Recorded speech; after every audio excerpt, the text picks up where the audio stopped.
Hello दोस्तों, कैसे हो? आपका स्वागत है त्रिपान स्टडी सेंटर में। आज जो हम करने जा रहे हैं भारतीय राजनीति में क्षेत्रवाद।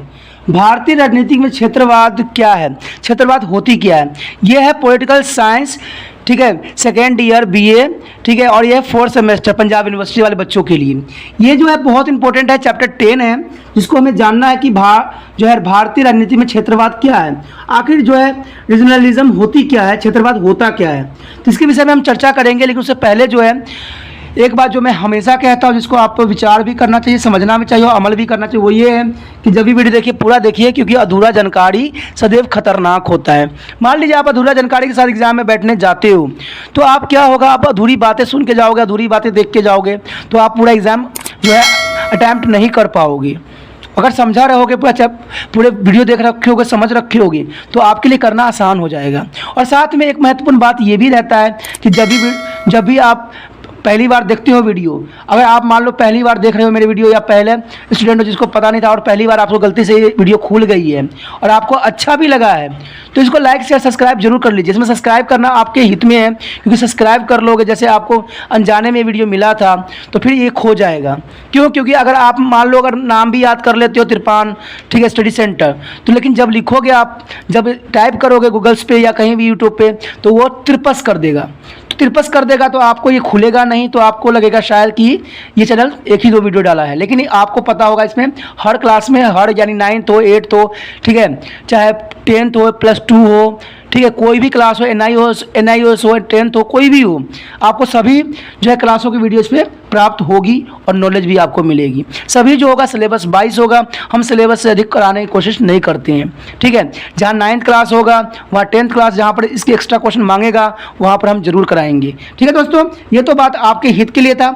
चलिए हम देखते हैं हमारा आज क्षेत्रवाद में है क्या।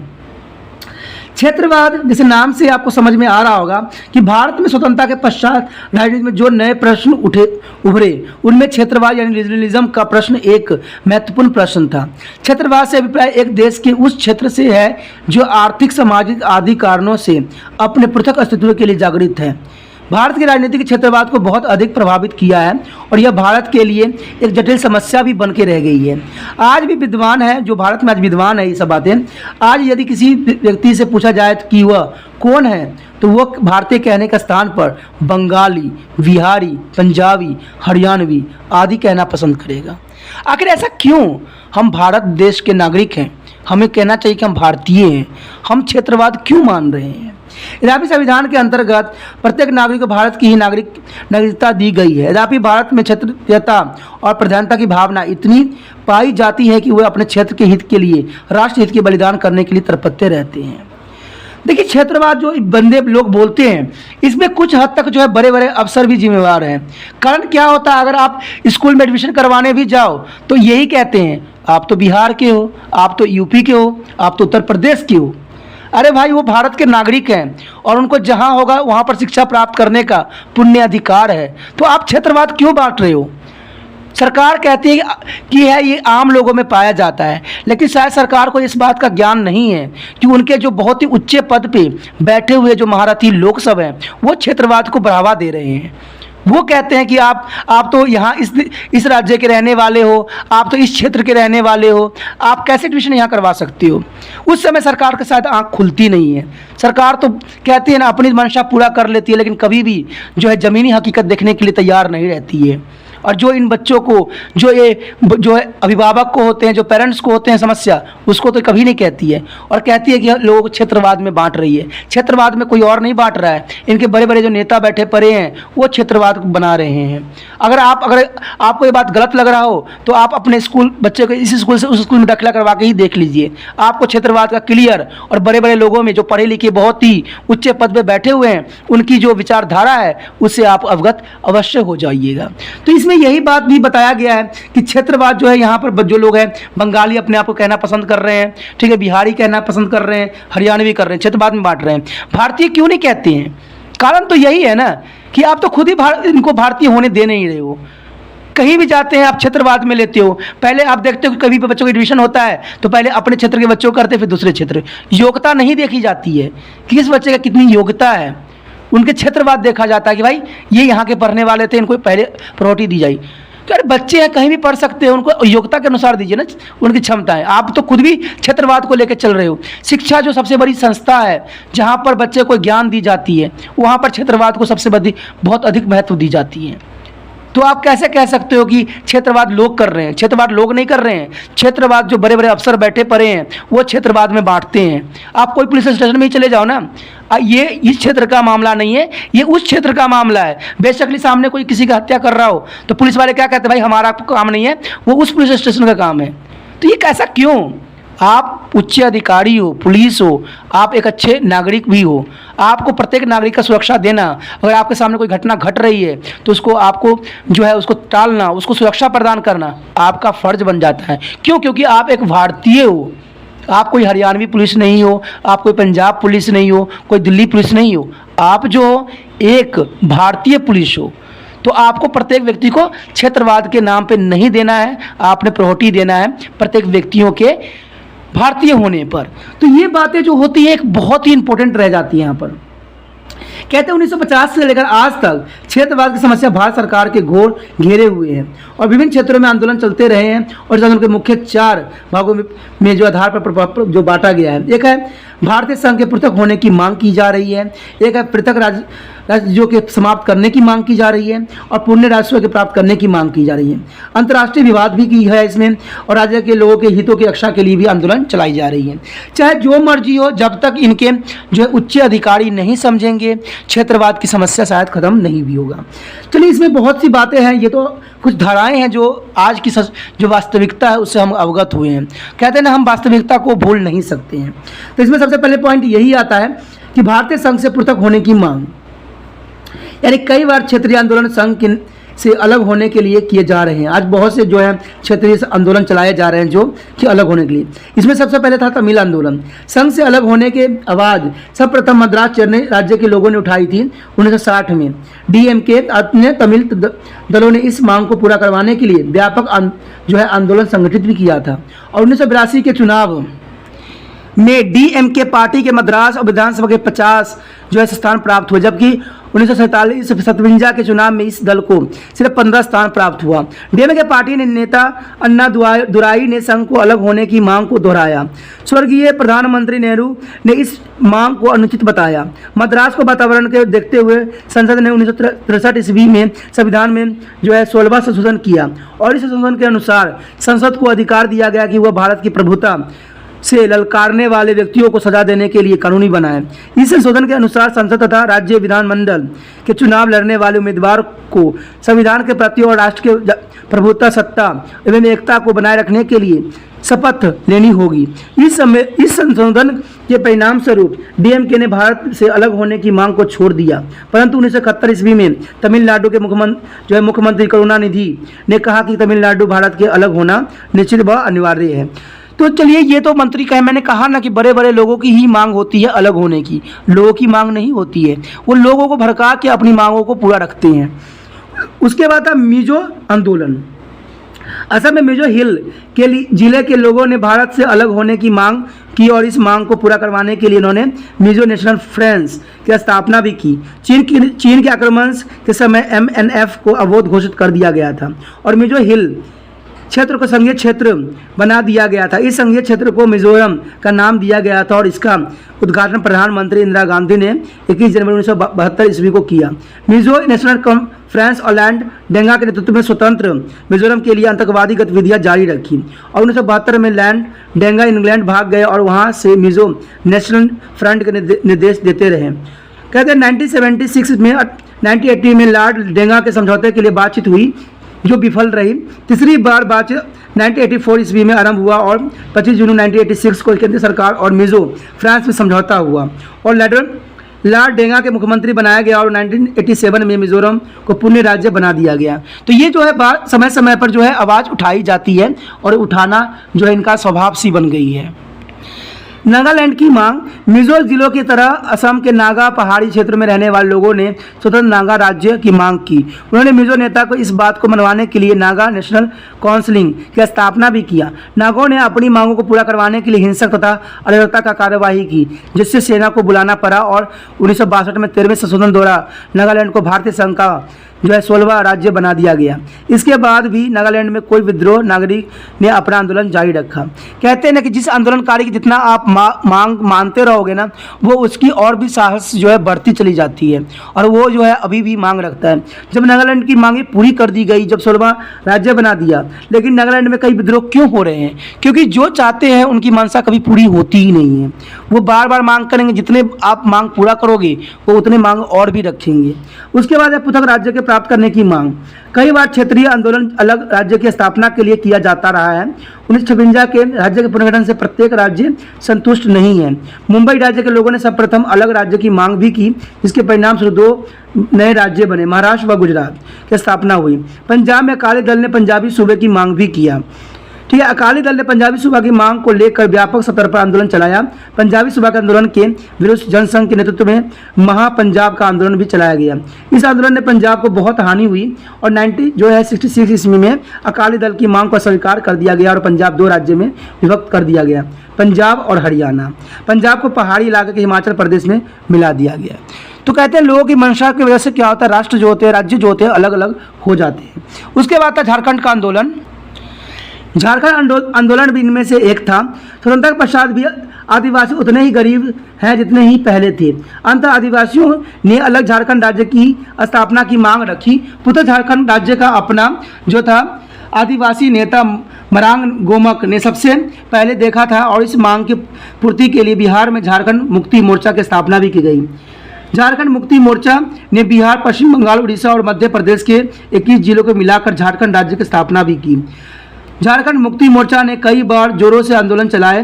पश्चिमी बंगाल के आदिवासियों ने जो है 1979 में संगठन बनाया, जिसके नेतृत्व में उन्होंने बार बार आंदोलन किए और 9 जून जो है 1989 को झारखंड मुक्ति मोर्चा के आह्वान पर बिहार बंद किया गया। बिहार बंद के दौरान आदिवासी क्षेत्र में व्यापक हिंसा और अगानी की घटनाएं हुई। करोड़ों की संपत्ति को नुकसान हो गया। राष्ट्रीय मोर्चा की सरकार ने झारखंड समस्या को समाधान के लिए 3 सदस्यीय विशेषज्ञ समिति स्थापित की, जिसमें मई 1990 में अपनी रिपोर्ट दी। विशेषज्ञ समिति ने जो सुझाव दिए उसमें से एक है झारखंड समिति की स्थापना, जिसमें 70 निर्वाचित सदस्य होंगे और 11 सदस्य कार्यकारी परिषद होगी। प्रस्तावित योजना के अनुसार एक स्वामित्वशाही परिषद होगी और जो बिहार सरकार के अंतर्गत रहकर कार्य करेगी। एक विकल्प विशेष समिति ने दिया। विकल्प झारखंड क्षेत्र के केंद्र प्रशासित क्षेत्र का दर्जा देने का था।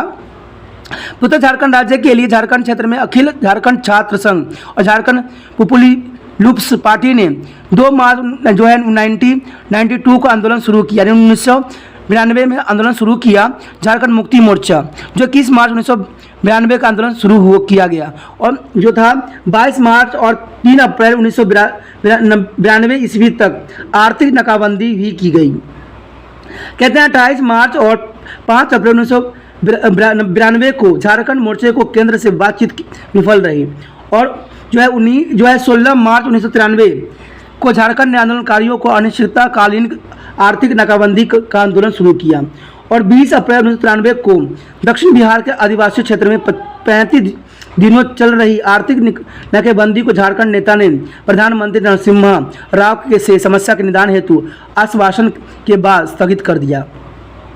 28 तथा 29 अप्रैल को 14 घंटे की बातचीत के बाद झारखंड समस्या का हल नहीं निकला। यानी जो है 14 घंटे के बाद भी इस समस्या का जो समाधान था नहीं निकला। इसलिए सितंबर 1993 में झारखंड मुक्ति मोर्चा ने दक्षिण बिहार की अनिश्चितकालीन आर्थिक नाकेबंदी की और सितंबर 1994 ईस्वी में इस समस्या के समाधान के लिए एक स्वामित्वशाही परिषद की स्थापना भी की और ताकि वह इस इलाके का विकास कर सके। अंततः झारखंड मुक्ति मोर्चा की मांग को मानते हुए संसद ने अगस्त 2000 में झारखंड विधायक को अपनी मंजूरी दे दी और नवंबर 2000 में विधायित रूप से झारखंड राज्य की मांग पूरी हो गई। यानी झारखंड जो था बिहार से अलग हो गया। उसके बाद था गोरखालैंड आंदोलन। 1985 में पश्चिम बंगाल में दार्जिलिंग पर्वतीय क्षेत्र के निवासियों ने सुभाष सिंधिंग के नेतृत्व में गोरखालैंड राज्य बनाने जाने की मांग की। यह आंदोलन लगभग 2.5 वर्ष तक चला। 2.5 वर्ष के इस आंदोलन के दौरान लगभग 300 लोग मारे गए और हजारों घायल हुए। 1400 से व्यक्तियों के आतंकवादियों अधिनियम के अंतर्गत गिरफ्तार कर लिया गया, जिससे सरकार को राजस्व का लगभग 25 करोड़ रुपये की हानि उठानी पड़ी। करोड़ों रुपये की संपत्ति को नष्ट कर दिया गया और इस आंदोलन का अंत एक समझौते के साथ हुआ जो 25 जुलाई जो 1988 ईस्वी को हुआ। इस समझौते के अंतर्गत सुभाष शिलिंग के अलग राज्य की मांग को छोड़ दिया और दार्जिलिंग जो पर्वतीय गोरखा परिषद के चुनाव दिसंबर 1988 ईस्वी में इसमें गोरखा राष्ट्रीय मुक्ति मोर्चा को 28 सीटें प्राप्त हुई। उसके बाद था बोडो आंदोलन। बोडो आंदोलन समय राज्य के कुछ मैदानी क्षेत्रों में बोडो कबीलाएं की बहुसंख्यक है। बोडो कबीलाओं की अपनी विशेष संस्कृति और मातृभाषा है। कहते हैं कि 1987 ईस्वी में इस क्षेत्र के विद्यार्थियों ने अपने हितों की रक्षा के लिए ऑल बोडो स्टूडेंट यूनियन यानी ऑल बोडो स्टूडेंट यूनियन की स्थापना किया। इसे बोडोलैंड के लिए आंदोलन शुरू किया और 1989 में अखिल बोडो संघ स्वयं सेवक दल के असम में बोडोलैंड की स्थापना के लिए आंदोलन शुरू भी किया और जुलाई 1989 में अखिल भारतीय बोडो संघ स्वयं सेवक दल के अध्यक्ष डॉक्टर कुफेन चंद्र बोडो ने घोषणा की कि असम में बोडोलैंड की स्थापना के लिए राज्य और केंद्र सरकार दोनों के विरुद्ध करो या मरो आंदोलन शुरू किया जाएगा। अखिल बोडो छात्र यूनियन और बोडो पीपल्स एक्शन कमेटी इस आंदोलन के चला रहे थे। अक्टूबर 1989 में बोडो समस्या के शांतिपूर्ण तरीके से राजनीतिक प्रशासनिक हल निकालने के लिए एक त्रिपक्षीय समिति गठित भी किया गया। मार्च 1990 में बातचीत द्वारा बोडो समस्या को हल करने का त्रिपक्षीय वार्ता का चौथा दौर भी असफल रहा। कहते हैं अप्रैल 1990 में बोडो छात्र यूनियन के उग्रवादियों द्वारा हिंसा की वारदातों को की गई, जिससे कई व्यक्ति मारे भी गए और सैकड़ों लोग जो थे घायल भी हुए। 20 फरवरी 1993 को बोडोलैंड समस्या को हल करने के लिए आंदोलन को नेताओं ने केंद्र और राज्य सरकार में समझौता हुई। समझौता के अनुसार असम राज्य में बोडो लोगों की आशाओं का पूरा करने और सामाजिक संस्कृति विकास के लिए एक 40 सदस्यीय स्वामित्वशाली परिषद गठित की जाएगी और 19 मार्च 1993 ईस्वी में असम सरकार ने बोडो संयुक्त राष्ट्र का गठन किया। आंतरिक परिषद का गठन बोडो समझौते के पालन की दिशा में एक महत्वपूर्ण कदम था। इस परिषद ने 35 सदस्य निर्वाचित किया गया, तब 5 सदस्य राज्यपाल द्वारा नियुक्त किए जाएं। ये उनका विचारधारा थी। उसके पश्चात था उत्तराखंड राज्य की मांग। जनवरी 1990 में भारतीय जनता पार्टी के महासचिव डॉक्टर मुरली मनोहर जोशी के नेतृत्व में एक उत्तराखंड राज्य संघर्ष समिति का प्रतिनिधित्व मंडल गृह मंत्री से मिला और उन्होंने प्रदेश में एक अलग पहाड़ी क्षेत्र की स्थापना की मांग की। उत्तर प्रदेश की मुख्यमंत्री और समाजवादी पार्टी के अध्यक्ष मुलायम सिंह यादव ने दिसंबर 1993 ईस्वी में झारखंड राज्य बनाने का समर्थन भी किया। अंतर संसद के अगस्त 2000 में उत्तरांचल विधायक को अपनी मंजूरी दे दी और नवंबर 2000 में उत्तरांचल नामक राज्यों का अस्तित्व में भी आया। तो इस तरह से जो है हुआ उत्तरांचल राज्य की मांग अलग की गई। उसके बाद तेलंगाना आंदोलन था। ये भी बहुत इंपॉर्टेंट आंदोलन था। तेलंगाना आंध्र प्रदेश का एक क्षेत्र था। सन 1956 ईस्वी में पूर्व तेलंगाना हैदराबाद रियासत का एक भाग था। तेलंगाना क्षेत्र में 1919 में मुल्की नियम लागू थे। इस नियम के अंतर्गत तेलंगाना क्षेत्र के लोगों को स्कूल और कॉलेजों में प्रवेश तथा नौकरी में प्राथमिकता दी जाती थी। तेलंगाना क्षेत्र का आंध्र प्रदेश में शामिल किए जाने के बाद भी मुल्की नियमों को लागू रखा गया। यानी इस नियम के अनुसार जो था तेलंगाना के क्षेत्र के लोगों को स्कूल और कॉलेजों में प्रवेश तथा नौकरियां की प्राथमिकता दी जाती थी। जो मैं शुरू में ही बोला था कि इसमें जो है क्षेत्रवादी बातों का ही विशेष ध्यान दिया जाता है, जो किसी भी राज्यों के लिए सही नहीं होता है। फिर देश कैसे एक होगा, ठीक है। इसमें जो था कि नियमों का लागू रखा गया, जिसके कारण आंध्र प्रदेश के अन्य लोगों ने मुल्की नियमों के विरोध रोष उत्पन्न होने लगा। पर तेलंगाना क्षेत्र के लोग अपनी विशेष अधिकारों को छोड़ने को तैयार नहीं थे। अंत तेलंगाना के लोगों ने अलग तेलंगाना राज्य के लिए आंदोलन चलाया, परंतु यह आंदोलन राज्य बनाने में सफल नहीं हुआ, क्योंकि केंद्र सरकार ने तेलंगाना क्षेत्र के लोगों को यह आश्वासन दिया है कि सरकार मुल्क का नियमों में कोई परिवर्तन नहीं करेगा। लंबे आंदोलन के बाद जो अंत 2 जून 2014 को तेलंगाना देश को 29वां राज्य बना दिया गया। आज जो है हमारे 29वां राज्य के रूप में तेलंगाना जाना जाता है। उसके बाद है छत्तीसगढ़ राज्य की मांग। पिछले कुछ वर्षों के मध्य प्रदेश में छत्तीसगढ़ राज्य की मांग जोर पकड़ती जा रही है और नवंबर 1993 में मध्य प्रदेश की विधानसभा के चुनाव के अवसर पर घोषित कांग्रेस के चुनाव पत्र में छत्तीसगढ़ पृथक राज्य का समर्थन भी किया गया था। भारतीय जनता पार्टी ने भी पृथक छत्तीसगढ़ की मांग का समर्थन किया था। अंततः विभिन्न राजनीतिक दलों की मांग का समर्थन करते हुए संसद ने लगभग अगस्त 2000 में छत्तीसगढ़ विधायक को अपनी मंजूरी दे दी और इससे नवंबर 2000 में छत्तीसगढ़ नामक राज्य का अस्तित्व में आ गया। उसके पश्चात पुण्य राज्य को प्राप्त करने की मांग। क्षेत्रीय और समस्याओं का तीसरा रूप पुण्य राज्य की मांग है। संविधान में 14वें संशोधन 1982 में किया गया, जिसके अनुसार हिमाचल प्रदेश, मणिपुर, त्रिपुरा, पांडिचेरी तथा गोवा में विधानसभा की स्थापना की गई। हिमाचल प्रदेश के लोग बड़े देर से हिमाचल को पुण्य राज्य बनाने की मांग कर रहे थे। अंत की 31 जुलाई 1970 ईस्वी को हिमाचल को पुण्य राज्य को घोषित भी कर दिया गया।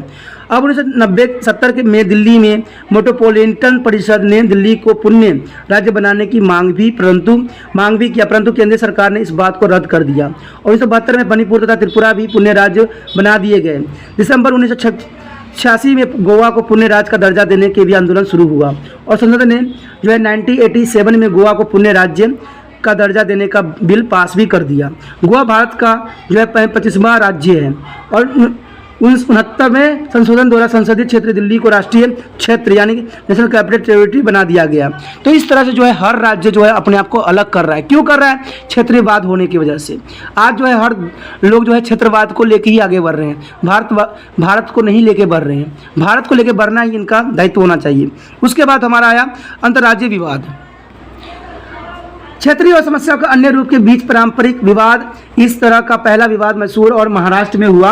पंजाब और हरियाणा के बीच 1966 में विवाद चल रहा था। आज भी चंडीगढ़ दोनों प्रांतों के विवाद का मुख्य कारण बना हुआ है। आज चंडीगढ़ की प्राप्ति के लिए पंजाब के अकाली दल ने कई बार क्षेत्रीय आंदोलन चलाए हैं। नदियों के पानी के इस्तेमाल के लिए राज्य में विवाद होते रहते हैं। पंजाब और हरियाणा विवाद का मुख्य कारण पानी भी है, ठीक है, और जो हमेशा चलती रहती है। दरिया नवाद के पानी का मध्य प्रदेश जो है राजस्थान, गुजरात और महाराष्ट्र काफ़ी समय का विवाद चलता रहा है और इसका हल मार्च 1975 में हुआ। महाराष्ट्र, मैसूर, आंध्र प्रदेश में दरिया कृष्ण के पानी के लिए काफ़ी देर तक विवाद चलता रहा। असम नागालैंड सीमा विवाद जो है 25 वर्ष से चल रहा है। नवंबर 1987 में विवाद को उग्र रूप धारण कर लिया था क्योंकि नागालैंड सरकार को विवादग्रस्त गांव में मतदान केंद्र स्थापित करने का निर्णय लिया था। असम सर्वदलीय छात्र संघ ने नागालैंड एवं अन्य पड़ोसी राज्य के बीच बिजली और पानी के अधिकारों को लेकर विवाद चलते एक दशक समय हो चुका है। कावेरी जल विवाद को लेकर दिसंबर 1991 में कर्नाटक और तमिलनाडु में काफ़ी हिंसक वारदातें भी हुई। तो क्षेत्रवाद की वजह से आज जो है लोग पागलों की तरह लड़ रहे हैं, जो उसकी सही भी नहीं है। क्षेत्रवाद कहीं की भी सही नहीं है। उसके बाद था राज्य के लोगों के हितों की रक्षा के लिए आंदोलन। कई बार क्षेत्रीय आंदोलन राज्य के लोगों के हितों की रक्षा के लिए भी किए जाते हैं। असम आंदोलन इसी तरह का एक उदाहरण है। असम आंदोलन 1979 ईस्वी में लेकर 1979 से लेकर 1985 तक चला था। यह आंदोलन समय में विदेशियों की समस्याओं को लेकर चलाया गया था क्योंकि असमीय मूल के लोगों में यह आशंका घर कर चुकी थी कि अल्पसंख्यक बन जाएंगे क्योंकि बांग्लादेश से लाखों लोग असम में बसते जा रहे थे। इस आंदोलन को छात्रों से ऑल असम स्टूडेंट यूनियन नामक संस्था के तहत चलाया गया था। आंदोलनकारियों की मांग थी कि चुनाव करवाने से पहले विदेशियों की समस्या को हल किया जाए और विदेशियों के नाम मतदाता सूची से निकाले जाए। केंद्र सरकार ने आंदोलनकारियों के साथ कई बार समझौता की बात भी की पर विवाद को लटकाए रखा। फरवरी 1983 में असम में चुनाव करवाने के प्रयास किया गया जिसमें बहुत बड़ी हिंसक वारदातें हुई और कहते हैं कि दिसंबर 1994 ईस्वी में लोकसभा के चुनाव में असम में नहीं हुआ। ठीक है, राजीव गांधी ने सत्ता में आने पर समस्त समस्याओं को हल करने के लिए अनेकों प्रयास किया। अंत में जो है 15 अगस्त 1985 में असम में समझौता हुआ और दिसंबर 1985 में असम विधानसभा के चुनाव हुए। चुनाव लड़ने के लिए छात्रों और अन्य आंदोलनकारियों ने असम गण परिषद की स्थापना भी किया। असम गण परिषद के चुनाव में बहुमत प्राप्त हुआ और प्रफुल्लित कुमार महन जो है मुख्यमंत्री बने। असम आंदोलन इन्हीं के नेतृत्व में चलाया गया था और असम गण परिषद की सरकार समझौता को लागू करने के लिए वचनबद्ध था। इस समझौते की मुख्य बातें थी कि 1966 से 1971 के बीच आए विदेशियों को पहचाना और उसके नाम निर्वाचन सूची से 10 वर्ष के लिए हटवाना तथा 1971 के बाद आए विदेशों से बाहर निकालना, ये इनकी मुख्य जो थी प्रवृत्तियाँ थी। उसके बाद था क्षेत्रवाद के जन्म देने वाले कारण। अगर क्षेत्रवाद क्यों उत्पन्न हुई, क्षेत्रवाद होती क्या है और क्षेत्रवाद के बारे में इसको आने की क्या ज़रूरत है। सबसे पहले बात तो भौगोलिक एवं सांस्कृतिक कारण बनती है। स्वतंत्रता प्राप्ति के पश्चात जब राज्यों का पुनर्गठन किया गया तब राज्यों की पुरानी सीमाओं को भूल कर नहीं किया गया बल्कि उनके पुनर्गठन का आधार पर बनाया गया। इसी कारण एक राज्य के रहने वाले लोगों में एकता की भावना नहीं आ पाई। प्रायः भाषा और संस्कृति क्षेत्रवाद की भावनाओं को उत्पन्न करने में बहुत सहयोग देती है, लेकिन लोगों को भी बात सोचना चाहिए कि हम भारतीय हैं, हमें इसमें क्षेत्रीय भाषा और संस्कृति से हमें कोई मतलब नहीं है। तमिलनाडु के निवासी अपनी भाषा और संस्कृति के भारतीय संस्कृति को श्रेष्ठ मानते हैं। वह राम और रामायण की कड़ी आलोचना करते हैं और 1925 में उन्होंने तमिलनाडु में कई स्थानों पर राम लक्ष्मण के पुतले जलाए और 1960 में इसी आधार पर उन्होंने भारत से अलग होने के लिए व्यापक आंदोलन भी चलाई। तो ये बात कहीं तक जो है मान्य नहीं होती है कि हम दूसरे संस्कृति को अपमान करें, क्योंकि हर संस्कृति हर के लिए इम्पोर्टेंट होती है। हम बेशकली इस राज्य में रह रहे हैं, उस राज्य में रह रहे हैं, लेकिन अपना जो संस्कृति उसको हम सम्मान करते हैं, लेकिन दूसरे की संस्कृति के हमें अपमान नहीं करना चाहिए। हमें दूसरे की संस्कृति को भी उतना ही सहजत रखना चाहिए या उतना ही प्यार करना चाहिए जैसे दूसरे की संस्कृति को हम करते हैं। अगर आप प्यार नहीं कर सकते तो नफरत भी करने का आपको अधिकार नहीं है, ठीक है। तो हम क्षेत्रवाद इन्हीं कारणों से जन्म लेती है कि हम क्या कहते हैं कि हमारा जो धर्म है, हमारा जो भाषा है सबसे उच्च है। भाषा किसी की उच्च नहीं है। भाषा का सिंपल अर्थ ये होता है कि आप दूसरे के विचारों से अवगत हो सको या दूसरे के विचारों को समझ सको, चाहे वो लिखित हो चाहे मौखिक हो, आपको सिर्फ समझने से मतलब है। भाषा किसी भी जाति का आधार नहीं बन सकती है, ठीक है। और ये नहीं करना है कभी भी कि हमारा भाषा जो है सबसे उच्च है। भाषा सिर्फ एक दूसरे के विचारों को समझने के लिए प्रयोग किया जाता है, ना कि किसी को अपमान करने के लिए किया जाता है, ठीक है। तो ये बातें जो है हमारे क्षेत्रवाद को जन्म देने में सबसे बड़ा जो है महत्वपूर्ण योगदान देता है, जो कि नहीं होना चाहिए। उसके बाद है ऐतिहासिक कारण। क्षेत्रवाद की उत्पत्ति में इतिहासकार का दोहरा सहयोग रहा है, सकारात्मक नकारात्मक। सकारात्मक योगदान के अंतर्गत शिवसेना का उदाहरण दिया जा सकता है और नकारात्मक सहयोग में द्रविड़ मुन्नेत्र कन्नड़ का है। द्रविड़ मुन्नेत्र कन्नड़ का कहना है कि प्राचीन काल से ही उत्तरी राज्य दक्षिण राज्य पर शासन करते रहे हैं। अब ये कहना किसी के लिए उचित नहीं है, क्योंकि ये उस समय नहीं थे। उसके पश्चात भाषा। नंबर डी फॉर्मर का कहना है कि भारत के अधिकांश राजनीतिक क्षेत्रवाद और भाषा के बहुत से प्रश्न के चारों ओर घूमती है। उनका विचार है कि क्षेत्रवाद की समस्या स्पष्ट रूप से भाषा से संबंधित है। भारत में सदैव ही अनेक भाषा बोले जाते हैं। ये तो कोई बड़ी बात नहीं, आम बात है, ठीक है। इनका विचार है कि क्षेत्रवाद की समस्या स्पष्ट रूप से भाषा संबंधित ही है। भारत में सदैव ही अनेक भाषा बोले जाने वाले कई राज्यों के निर्माण के लिए व्यापक आंदोलन किए जाते हैं। भारत सरकार ने भाषा के आधार पर राज्य का पुनर्गठन करके, ठीक है, ऐसी समस्या उत्पन्न कर दिया है जिसका अंतिम समाधान निकालना सबसे बड़ा कठिन कार्य है, क्योंकि सरकार ने भी भाषा के आधार पर राज्य गठन किया है। ये भी उनका सबसे बड़ा खामी है, जिसकी वजह से जो है क्षेत्रवाद का जन्म हुआ है। अगर वो भाषा के आधार पर राज्य का गठन नहीं करते तो शायद आज क्षेत्रवाद का जन्म नहीं होता। उसके बाद है धार्मिक कारण। धर्म भी कई प्रकार क्षेत्रवाद की भावनाओं को बढ़ाने में सहायता करता है। पंजाब में अकालियों की पंजाबी सूबा की मांग कुछ हद तक धर्म के प्रभाव का परिणाम भी था। तो ये सब धार्मिक कारण भी इसका कारण बन जाता है। उसके बाद आर्थिक कारण। क्षेत्रवाद की उत्पत्ति में आर्थिक कारण महत्वपूर्ण रोल अदा करते आ रहे हैं। भारत में जो थोड़ा बहुत आर्थिक विकास हुआ है उसमें बहुत असमानता रही है। कुछ प्रदेशों का आर्थिक विकास हुआ है और कुछ क्षेत्रों का विकास बहुत कम हुआ है। इसका कारण यही रहा है कि जिन व्यक्तियों के हाथों में सत्ता रही है उन्होंने अपने क्षेत्र के विकास की ओर अधिक ध्यान दिया है। उदाहरण स्वरूप 1966 में पूर्व पंजाब में सत्ता पंजाबी के हाथों में रही, जिस कारण सिहार, गुड़गांव, महेंद्रगढ़ और जिंद आदि क्षेत्रों का विकास न हो पाया। आंध्र प्रदेश में सत्ता मुख्य रूप से आंध्र के नेताओं के पास ही रही, जिस कारण तेलंगाना बिछड़ा हुआ रह गया। उत्तर प्रदेश में पूर्व उत्तर प्रदेश पिछड़ गया। देखिए दोस्तों, यहाँ पर कारण यही रहता है, कोई भी अगर नेता बनता है तो वो अपनी हित की नहीं करना है, उन्होंने सार्वजनिक करना है, क्योंकि उनकी अपनी निजी नहीं होती है विचारधारा। उनको सार्वजनिक हो जाना चाहिए। उनको हर क्षेत्र, हर राज्य, हर एक सूबे के लिए काम करना चाहिए, जिससे क्षेत्रवाद की समस्या पैदा न हो। हम कहते हैं हम ही इसका कारण है और हमें ही समझना पड़ेगा। और सरकार सबसे बड़ी कारण बनती है क्षेत्रवाद के लिए। सरकार को एक ही रूल रेगुलेशन बनाना चाहिए। जिस तरह से उन्होंने हर क्षेत्र के लिए आधार कार्ड एक बना दिया, उसी तरह हर क्षेत्र के लिए उनको एक ही रूल रेगुलेशन होना चाहिए। कोई बच्चा कहीं और से क्यों ना आया हो, उसको सबसे पहले एडमिशन करवाना चाहिए, क्योंकि उनके पास सारे हैं डॉक्यूमेंट, तो उनको एडमिशन कराने में क्या जाता है। क्यों ऐसा काम करते क्षेत्रवाद को जन्म देती हैं? क्यों भाषा के आधार पर उन्होंने राज्य का गठन किया? ये इनकी बहुत बड़ी समस्या है। ठीक है, इसी वजह से जो है उत्तर प्रदेश में पूर्व उत्तर प्रदेश बिछड़ रहा है, राजस्थान पूर्व राजस्थान अविकसित रह गया है, और इसी प्रकार महाराष्ट्र में विभक्त का विकास नहीं हो पा रहा है। अंत पिछले क्षेत्रों में यह भावना उभरी है कि यदि सत्ता उनके पास होती तो उनके क्षेत्र में बिछड़ा न रह जाते, इसलिए इन क्षेत्रों के लोगों में क्षेत्रवाद की भावना उभरी है और उन्होंने अलग राज्य की मांग किया है। सरकार को ये चाहिए कि हर क्षेत्र को उतना ही महत्व दे जितना वो अपने क्षेत्र को देते हैं, क्योंकि वो भी उनके ही सहारे हैं, वो उनसे अलग नहीं है।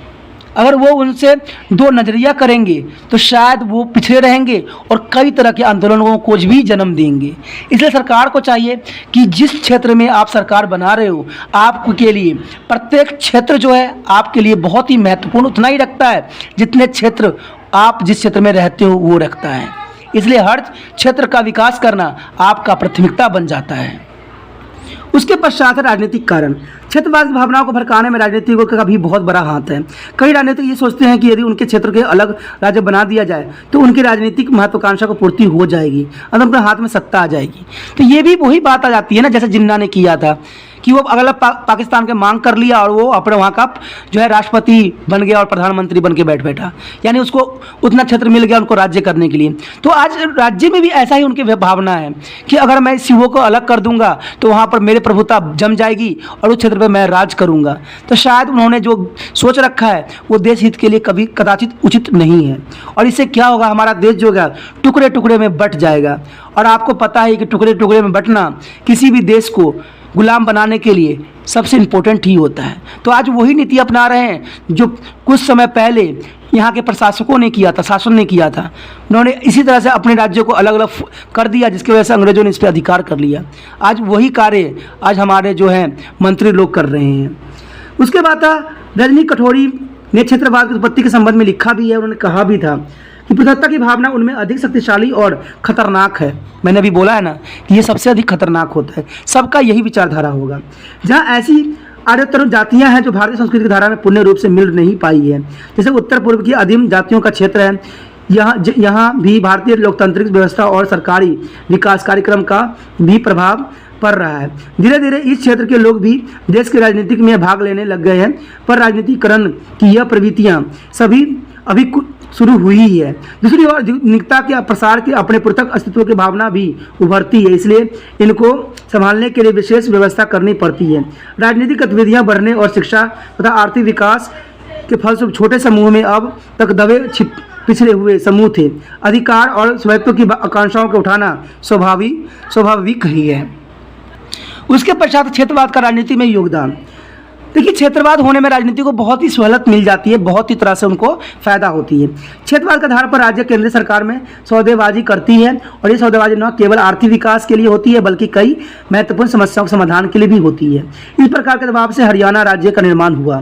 ठीक है, राजनीतिक दल अपनी स्थिति को मजबूत बनाने के लिए क्षेत्रवाद का सहारा लेते हैं। पंजाब में अकाली दल ने, तमिलनाडु में द्रविड़ मुन्ने कन्नड़ दल ने आपको शक्तिशाली बनाने के लिए क्षेत्रवाद का भी सहारा लिया। तो जो दल होते हैं अपने आप को पावरफुल बनाने के लिए हमेशा क्षेत्रवाद का ही सहारा लेते हैं और उनको शायद लगता है कि इसी से उनको सत्ता मिल सकती है, इसलिए वो जो है सदैव ऐसा प्रयत्न करते ही रहते हैं। मंत्रिपरिषद के सदस्य अपने अपने क्षेत्रों पर अधिकार विकास करना चाहते हैं, इसलिए भी ऐसा होता है ताकि अपनी सीट को पक्का किया जा सके। श्री बंसली लाल और भिवानी के क्षेत्र को चमका दिया और श्री मुखर्जी ने उदयपुर के क्षेत्र का बहुत अधिक विकास किया। चुनाव के समय भी क्षेत्रवाद का सहारा लिया जाता है। क्षेत्रता के आधार पर राजनीतिक दल उम्मीदवारों का चुनाव भी करते हैं और क्षेत्रता की भावनाओं को भड़का कर वोट प्राप्त करने की चेष्टा भी होती है, क्योंकि डायरेक्ट वो लोग क्षेत्रवाद पे लेते हैं। अगर मान लीजिए कोई क्षेत्र किसी दूसरे जाति के क्षेत्र के आसपास पड़ता है तो वो क्या करते हैं, क्षेत्रवाद में आपस में वो लड़ा देते हैं, एक दूसरे को भड़काते हैं कि वो राज्य के बोली बोल रहा है, वो राज्य के बोली बोल रहा है, वो जाति के लोग है वो जाति के, इससे क्षेत्रवाद उत्पन्न हो जाती है और लोग जो होते हैं अनपढ़ों की तरह लड़ जाते हैं एक दूसरे की, जो कि सही नहीं है। हमें भाईचारे और दोस्ती के साथ रहना है। मैं जानता हूं कि राजनीतिक में ऐसा होता है, लेकिन राजनीतिक नेताओं को भी नहीं सोचना चाहिए कि जहां पर हमारा विचारधारा जो है गुट निरपेक्ष का है वहां हमने इस चीज़ों को क्यों अपना लिया है। जहां हम निःशस्त्रीकरण की बात करते हैं विश्व के साथ, वही नेता जाके विश्व के हर क्षेत्र में निःशस्त्रीकरण की बात करते हैं और अपने क्षेत्र में ये शस्त्र उठाने के लिए लोगों को भड़काते हैं। ये कहाँ की न्याय उचित है। तो ये सोचना जो है लोगों को परम कर्तव्य है। जो नेता है उनका दायित्व वो सबसे ऊपर है, उनको प्रत्येक व्यक्तियों को एक साथ बनाए रखना ही उनका कर्तव्य होना चाहिए, न कि क्षेत्रवाद को जन्म देना चाहिए। क्षेत्रवाद ने कुछ हद तक भारतीय राजनीति में हिंसक गतिविधियों को उभारा है। कुछ राजनीतिक दल ने इसे अपनी लोकप्रियता का साधन भी बना लिया है। कई क्षेत्र में क्या होते हैं, वो आपस में लड़ा देते हैं और सहानुभूति देने के लिए चले जाते हैं। आखिर ऐसा समय आया ही क्यों? आपको पता है बहुत से क्षेत्र में ऐसा भी होने लग गया है कि क्या करते हैं, दंगा फसाई कोई और करते हैं और बेचारा वो खड़ा भी रहता है तो सरकार क्या करती है, उसकी संपत्ति को ही जब्त कर लेती है। कोई आप पे लाठी मारने आए तो क्या आप छोड़ दोगे उसको? ऐसा नहीं होता है। क्षेत्रवाद होना ही नहीं चाहिए, ऐसे दंगे फसाद होना ही नहीं चाहिए सबसे पहली बात, क्योंकि इसका तकलीफ हर एक क्षेत्र को भुगतना पड़ता है। उसके बाद तक मंत्रिमंडल का निर्माण करते समय क्षेत्रवाद की प्रभुति स्पष्ट रूप से देखने को मिलती है। मंत्रिमंडल में प्रायः सभी मुख्य क्षेत्रों का प्रतिनिधित्व को लिया जाता है। साधारणतः यह शिकायत की जाती है कि अब तक कोई भी जो है प्रधानमंत्री दक्षिण राज्य से नहीं बना है। प्रधानमंत्री को अपने मंत्रिमंडल में प्रत्येक को उसको महत्व के आधार पर प्रतिनिधित्व देना पड़ता है। प्रधानमंत्री व्यक्ति चुनने में स्वतंत्र है परंतु क्षेत्र चुनने में नहीं। तो देखिए ये बात तो गलत है। जो व्यक्ति अपने आप को आगे बढ़ाएगा, जो योग्य होगा, उसी को प्रधानमंत्री बनाया जा सकता है ना, क्षेत्र के आधार पर तो नहीं बनाया जा सकता। तो ये क्षेत्रवाद किस लिए? अब है क्षेत्रवाद की समस्याएं। उसके बाद जो है हमारा क्षेत्रवाद की समस्या। क्षेत्रवाद राजनीति की आधुनिक शैली है। क्षेत्रवाद उस समय तक कोई जटिल समस्या उत्पन्न नहीं करता है जब तक कि वह सीमा के अंदर रहता है, परंतु जब वह भावना उग्र रूप धारण कर लेती है तो राष्ट्रीय एकता में खतरा पड़ जाती है। इसमें जो हेरोनिसन ने इस बात को पूरा ही क्लियर साफ कहा था कि यदि क्षेत्रवाद की भावना या किसी क्षेत्र के लिए अधिकतर या स्वतंत्र की मांग बढ़ाती चली गई है तो इसे यह तो देश को अनेक छोटे छोटे स्वतंत्र राज्य में बढ़ जाएगा या तनाशाही कायम हो जाएगी। अंतर क्षेत्रवाद की समस्या को सुलझाना अति आवश्यक है। कुछ क्षेत्रों में क्षेत्रवाद की समस्या को सुलझाने के लिए राज्य ने पुनर्गठन की बात भी कही गई है, लेकिन रजनी कठोरी ने यह बात क्लियर कहा है कि राज्य के पुनर्गठनित करते समय भाषा को ही मात्र आधार न माना जाए। राज्य की रचना के लिए भाषा के अतिरिक्त और भी कई सिद्धांत हैं जिसके आकार, विकार और स्थिति, शासन की सुविधाएं, सामाजिक एकता और राजनीतिक व्यवहारिकता इनकी उत्प्रेक्षा का नतीजा है। उत्तर प्रदेश जैसा 7.5 करोड़ यानी आजकल 20 करोड़ से लगभग जनसंख्या का विशाल राज्य है जिसका ठीक प्रबंधन करना कठिन है। मध्य प्रदेश जैसे विस्तृत राज्य जिसमें ऐतिहासिक दृष्टि से 4 अलग अलग प्रदेश, आंध्र प्रदेश में एक और तेलंगाना जैसा बिछड़ा इलाका और दूसरी ओर जो है संपन्न तृतीय प्रदेश जिसमें तेलंगाना की शिकायत होती है कि उसकी अपेक्षा की जा रही है। इसे पृथकता की और फूट की प्रवृत्ति पैदा होती है जो मसूर व महाराष्ट्र में दिखाई पड़ती है। इसमें से अनेक राज्यों को छोटे और ज़्यादा एक तबंध टुकड़ों में बांटा जा सकता है। इससे राज्य की संख्या बढ़ जाएगी परंतु इसमें झगड़े नहीं रहेंगे। आपको क्या लगता है इतने राज्य बढ़ जाने से क्या झगड़ा खत्म नहीं होगा?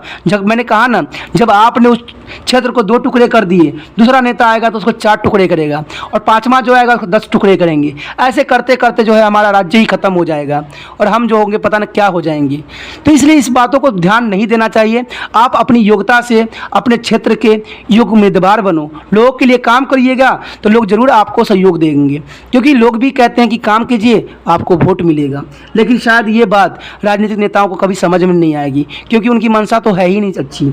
तो यही बात यहाँ पे क्लियर कहा गया है, परंतु इसमें झगड़े न रहेंगे और केंद्र भी इससे सबसे व्यवहारों में आसानी रहेगी। मुंबई कोलकाता जैसे सब महानगर क्षेत्रों में शासन और विकास की सुविधा स्थापित कायम करने और इसको राज्य के अंश के अलग साधन देने की ओर ध्यान नहीं दिया जा रहा है। यहाँ पे इन नगरों का साइज, आकार, इसके राज्य के अंश के अलग साधनों की और भी ध्यान नहीं दिया जा रहा है और इस कारण से क्या समस्या दिन पर दिन विकट होती जा रही है। यानी जो राज्य अब छोटे से छोटे होते चले जा रहे हैं क्योंकि सब तो सब अलग होते जा रहे हैं तो राज्य तो छोटे छोटे होंगे ही होंगे। ठीक है, सारे राज्य में पुनर्गठन के समर्थन 3 तर्क देते हैं। उनका भी अपना एक तर्क होता है कि छोटे छोटे राज्य के निर्माण से अधिक उत्तरदायी शासन की स्थापना होगी। अरे अधिक कैसे होगी?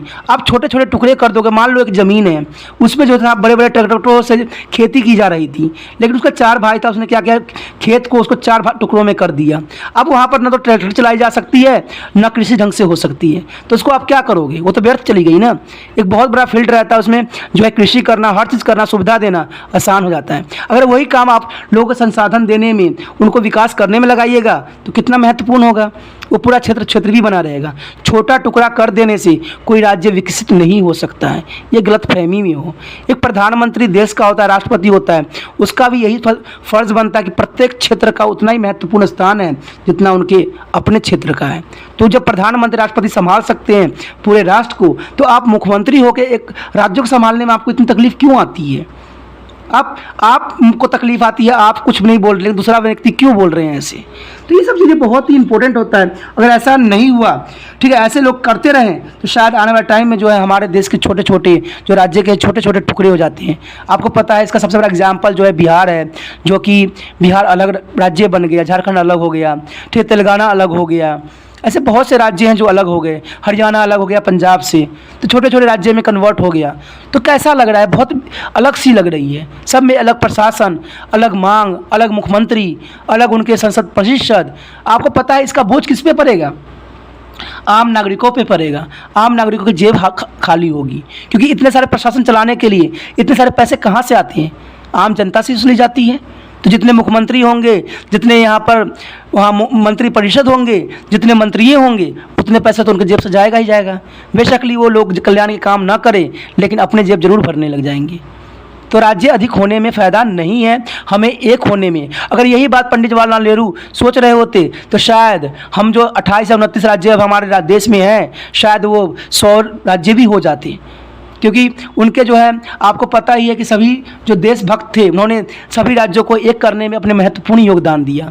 और उनके जो है, जो पटेल जी हैं, उनके बहुत महत्वपूर्ण योगदान की वजह से ही, वल्लभ भाई पटेल जी के योगदान की वजह से ही भारत जो है एक हुआ। ठीक है, तो ये सब चीज़ें उनके लिए, जब उस समय उन्होंने यही बात सोचा, तो आप क्यों अलग कर रहे हो?